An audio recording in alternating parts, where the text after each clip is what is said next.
ஓம் சாந்தி. இன்று 3/1/2025 காலை முரளி. ஓம் சாந்தி. பாப்தாதா மதுவன். இனிமையான குழந்தைகளே, நிராகார பாபா தன்னுடைய வழியை கொடுத்து ஆஸ்திகளாக மாற்றுகின்றார். ஆஸ்திகளாக ஆவதன் மூலம் நீங்கள் பாபாவின் ஆஸ்தியை அடையலாம். அதாவது நிராகார பாபா என்றால் பிறப்பு இறப்பில் வராதவர் இறைவன். அவருடைய வழியை கொடுத்து ஆஸ்திகர்களாக மாற்றுகின்றார்.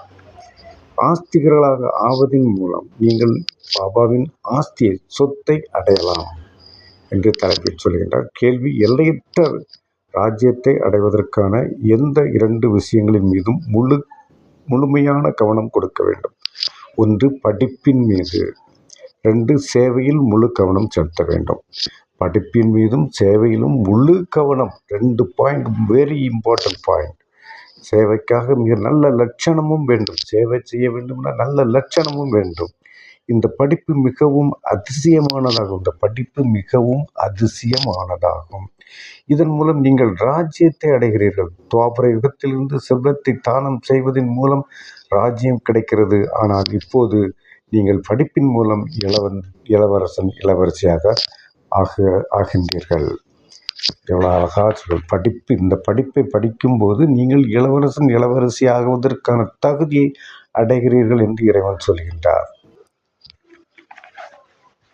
அடுத்து தாரணைக்கான முக்கிய சாரம். 1.1. வாழ்வில் ஞானத்தை தாரணை செய்து பிறகு சேவை செய்ய வேண்டும். தாரணை, சேவை. அதாவது வாழ்க்கையில் ஞானத்தை தாரணை செய்து பிறகு சேவை செய்யணும். யார் அதிகம் சேவை செய்கிறார்களோ, நல்ல லட்சணங்கள் இருக்கிறதோ அவர்களுக்கு கண்டிப்பாக மதிப்பு வைக்க வேண்டும். 2வது பாயிண்ட், கர்மம் செய்து கொண்டிருக்கும் போதே நினைவில் இருப்பதற்கான பழக்கத்தை ஏற்படுத்த வேண்டும். கர்மம், நாம் செய்கின்ற தொழில் கர்மம், நாம் செய்கின்ற செயல் செய்து கொண்டிருக்கும் போதே நினைவில் இருப்பதற்கான பழக்கத்தை ஏற்படுத்த வேண்டும். அதாவது இறைவனுடைய நினைவில் இருப்பதற்கான பழக்கத்தை ஏற்படுத்த வேண்டும். சேவையின் வெற்றிக்காக தங்களுடைய நிலையை ஆத்ம அபிமானியுடையதாக மாற்றிக்கொள்ள வேண்டும். மனதை தூய்மையாக வைத்துக் கொள்ள வேண்டும். வரதானம்: அனைத்து பிரச்சனைகளுக்கும் விடை கொடுக்கும், விழா கொண்டாடக்கூடிய சமாதான சொரூபம் ஆகுக.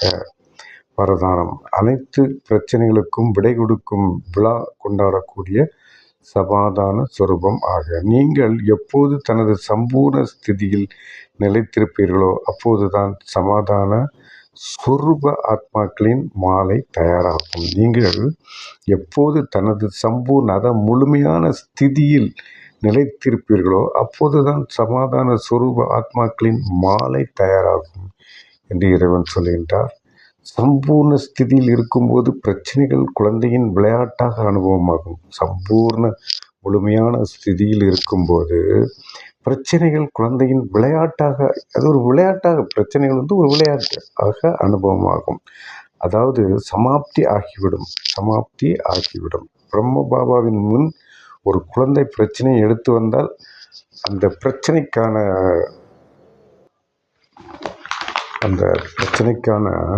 வார்த்தைகள் பேசுவதற்கான தைரியம் இருக்காது.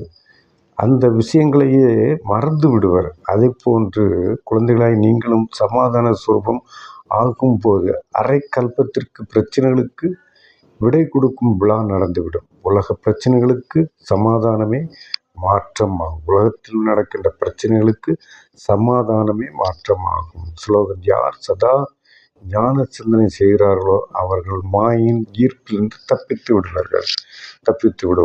யார், மீண்டும் ஒரு முறை சொல்கின்றேன் ஸ்லோகன்: யார் சதா ஞான சிந்தனை செய்கிறார்களோ அவர்கள் மாயை என்றால் காமம், குரோதம், பற்று, அகங்காரம், பேராசை, 5 விகாரங்களின் ஈர்ப்பிலிருந்து தப்பித்து விடுவார்கள்.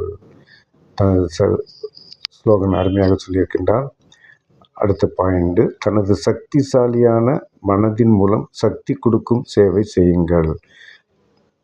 முக்கியமான பாயிண்ட் 1 கொடுத்திருக்கிறாரு பாபா. தனது டபுள் லைட் பரிஸ்தா சுரூபத்தில் நினைத்திருந்து சாட்சியாக அனைத்து நடிப்புகளையும் பார்த்தாலும் சக்தி, அதாவது சகயோகம் கொடுங்கள். ஏனெனில் அனைவருக்கும் நன்மை செய்வதற்கு நீங்கள் நிமித்தமாக இருக்கிறீர்கள். அனைவருக்கும் நன்மை செய்வதற்கு நீங்கள் நிமித்தமாக இருக்கிறீர்கள். நீங்கள் கருவியாக இருக்கிறீர்கள். இவ்வாறு சக்தி கொடுப்பதுதான் அதனை கடைப்பிடிப்பதாகும். ஆனால் உயர்ந்த ஸ்திதியில் நிலைத்திருந்து சக்தி கொடுங்கள். வார்த்தைகளின் சேவையின் கூடவே மனதில் சுப பாவனைக்கான விருத்தி மூலம் சக்தி கொடுக்கும் சேவை செய்யுங்கள். நன்றி. வாணியை முழுமையாக படிங்கள். பிரம்மகுமாரிகள் இயக்கத்திற்கு சென்று முறையாக 7 நாள் வகுப்பை படித்து அமிர்த வேளையில் யோகா பண்ணி முரளியும் முழுமையாக படிங்கள். நன்றி. ஓம் சாந்தி.